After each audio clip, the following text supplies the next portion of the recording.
Hey, I'm Dr. J and welcome to my kitchen. I'm gonna share with you tonight one of my favorite all-time cakes. You're gonna wanna turn the channel, but don't. It's called tomato soup cake. I know that sounds disgusting, but it's so delicious. My husband actually asks for this at least once a week. It's that good, I promise you. It tastes like a carrot cake or a spice cake, and I make a homemade cream cheese frosting.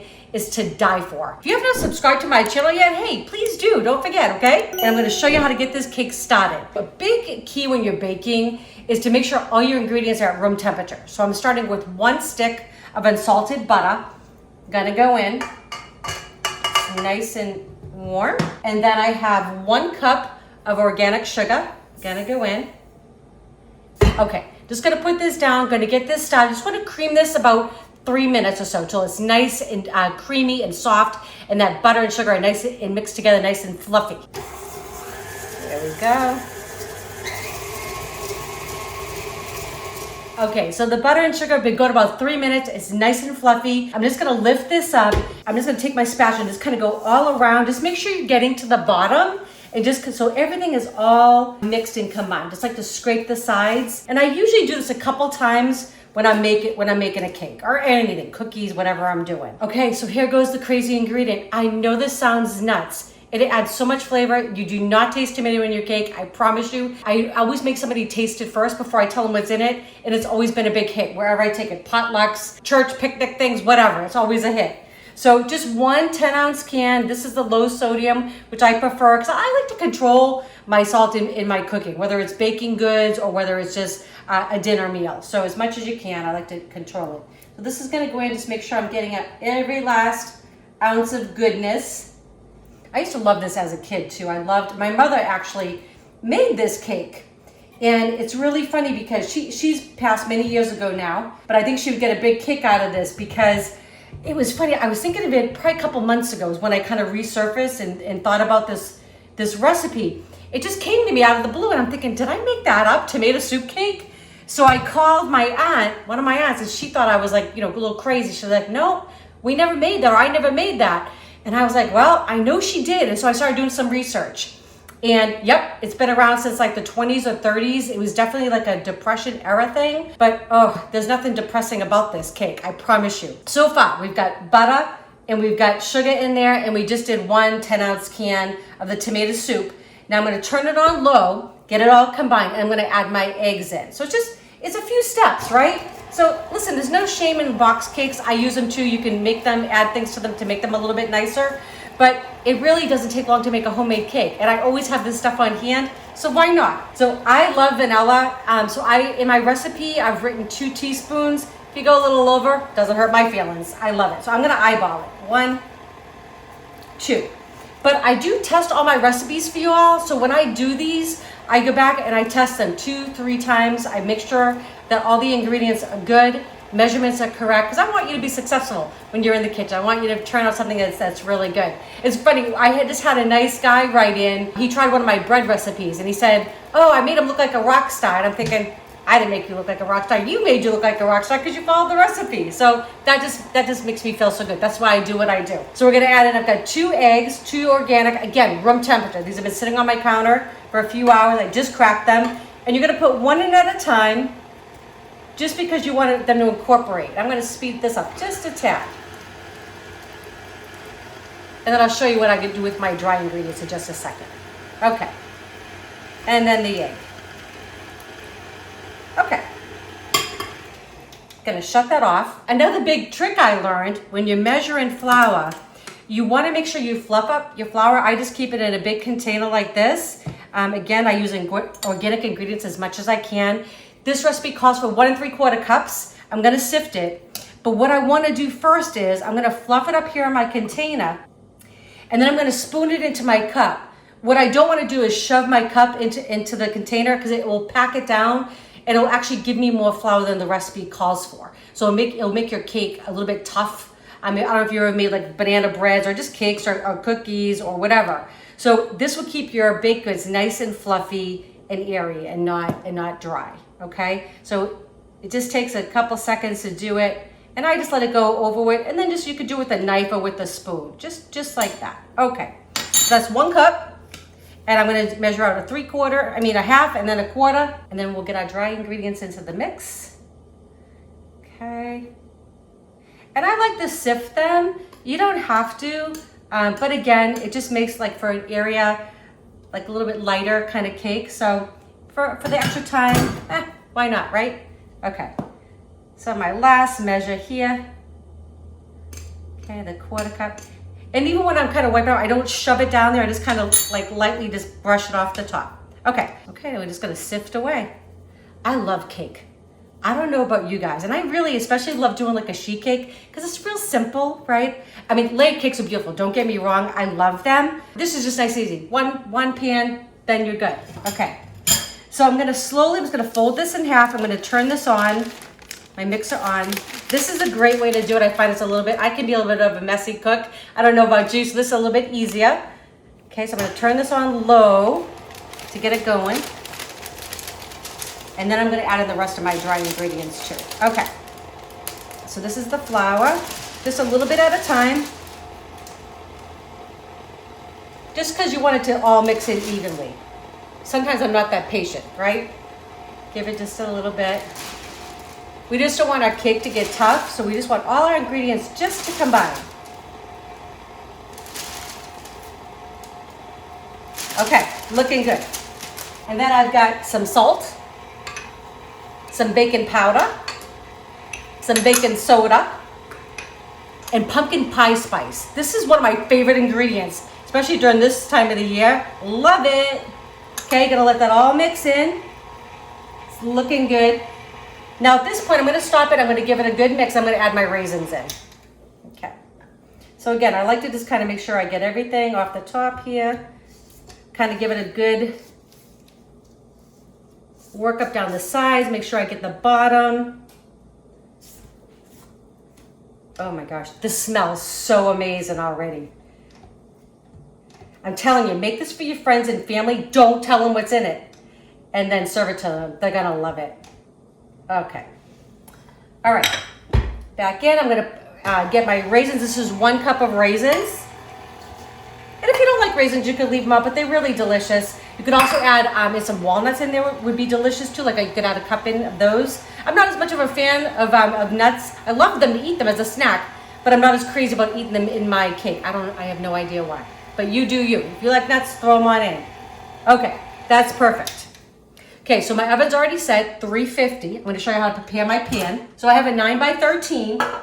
I love these little aerosol bottles. You can put whatever you want in. This is coconut oil. You could put olive oil in these, avocado oils. Actually, I am gonna get a couple more because they're just so handy and they're less messy. So I'm just gonna spray this pan, okay, all around. I just don't want my cake sticking, right? Okay. Take this off.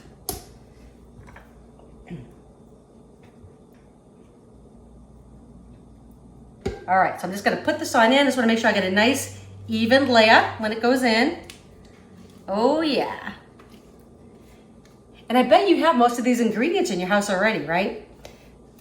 Tomato soup is one of those really comforting things. I know it just sounds wacky in a cake, but I promise you, if you've watched my videos for any length of time, or even if you're new to my channel, trust me, will ya? Give me a chance. But I'm telling you, I won't lead you astray. I promise, you're gonna love this cake. Okay, just gonna smooth it on out. Just takes a second, a little patience. And this will take 28 minutes, 28 to 30 minutes. In my oven, it seems to be 28 minutes exactly every time.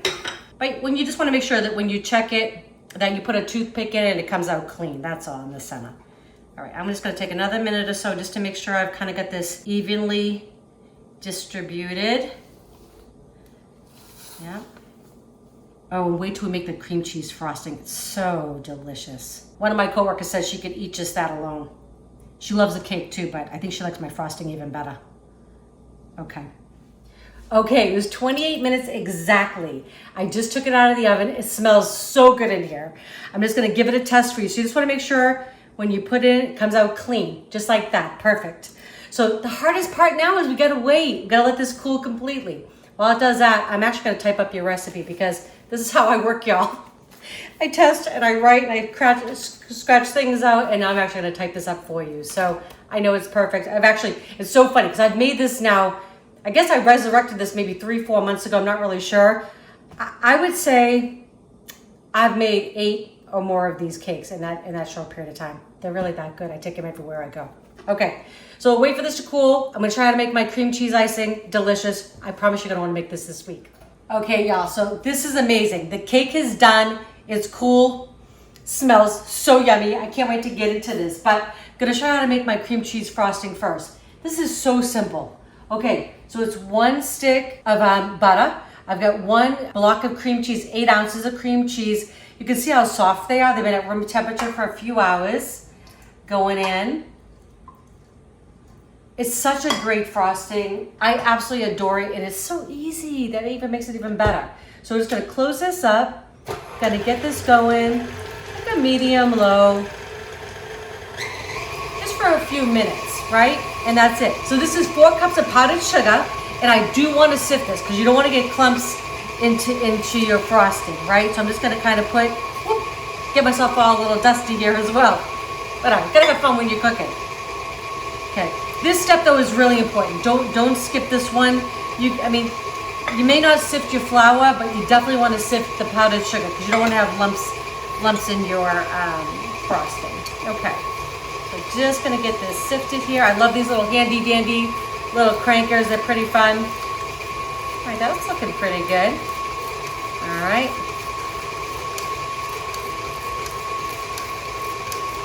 Smells good already. I mean, come on, cream cheese and some butter, right? All good.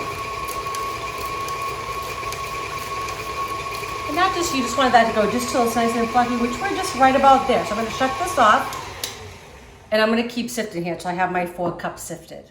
Okay, our flour is sifted. I'm gonna actually add about half of it in here, and then we're just gonna turn this on nice and low. I ended up putting it in a bowl because I was actually starting to redecorate my kitchen a little bit.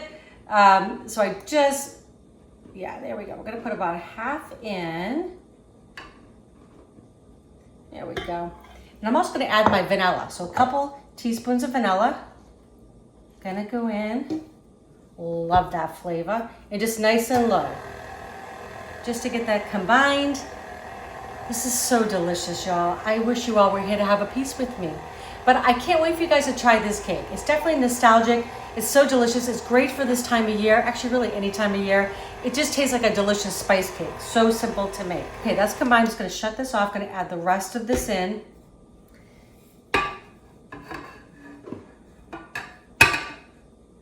I don't know, the older I get, I really like making cakes and sweets, and I don't know, it's because now I have grandkids. I use them as an excuse. We had our grandson Charlie this weekend, and he's always a delight. And we made cookies yesterday and some chocolate chip, actually white chocolate chip with peanut butter chips in them. They're so yummy. And he always likes those baked goods. Actually, that looks really good to me.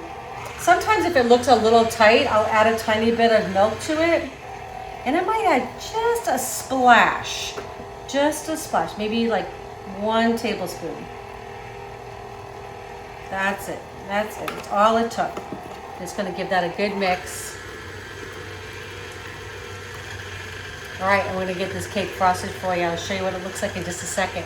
Okay, so the frosting is made. Just gonna get it all onto the cake here. I wish Charlie was still here. My husband actually had to take him home, so that's where he is right now.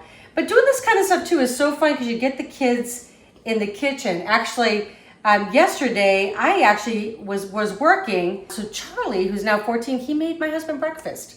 So it's so fun. You get the kids in the kitchen when they're young, and it's great, right? It's so fun.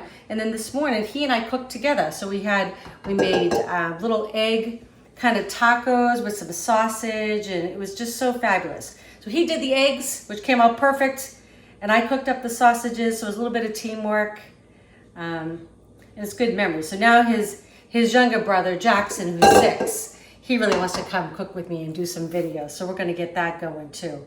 So I just use a little offset spatula here, and give this a nice spread there, looking amazing. Right, just get it kind of evenly spread. Oh, that looks so Good. Okay. Cream cheese frosting tomato soup cake. Doesn't get much better. Homemade. Okay. All right. Yep. This one I make it all to the edges there. And this will keep a good 4 or 5 days if you can keep it in your house that long. Right? All right, y'all. Tomato soup cake. Cream cheese frosting. I'm gonna taste this for you in just a second. I'm gonna clean up a minute and get this tasted for you. I really would lick this if you all weren't watching. Okay, well, tomato soup cake. Can't believe it. Look at that, right? So good. It's so pretty. Just don't tell anybody at first. They're never gonna know. I'm going in. I can't believe Eric's not here to taste with me, but he's just not available tonight. He will have some of this later though, I promise you that. All right, I'm going in.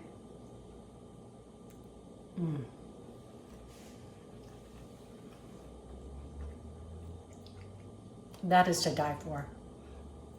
It is so moist, so delicious, so spicy. I love those raisins in there. The cream cheese frosting is so good. It just adds so much to it. I mean, I don't think I can eat all this. I think I should save the rest for Eric, right? Maybe I'll have one more bite. I hope you like these recipes. If you do, please share with your friends and family. And if you have not subscribed yet, don't forget to do that as well. And click that bell. That way you know when our next video is coming out. All right, we love you all. Happy bacon, tomato soup cake. Who knew?